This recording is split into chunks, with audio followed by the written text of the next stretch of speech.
আজ বুধবার 24শে সেপ্টেম্বর 2025, 9 আশ্বিন 1432 বঙ্গাব্দ, 30 রবিউল আওয়াল 1447 হিজরি।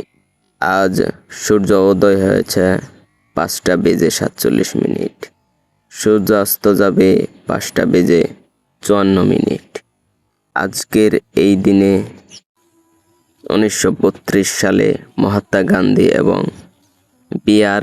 আম্বেদকরের মধ্যে পুনা চুক্তি স্বাক্ষরিত হয়েছিল। এই চুক্তির ফলে ব্রিটিশ ভারতের আইনসভায় দলিত সম্প্রদায়ের জন্য পৃথক নির্বাচন ব্যবস্থা বাতিল করা হয় এবং তাদের জন্য স্বাক্ষরিত আসনের সংখ্যা বাড়ানো হয়। এই ঘটনা ভারতীয় রাজনৈতিক ইতিহাসে একটি গুরুত্বপূর্ণ মোড় হিসেবে বিবেচিত হয়।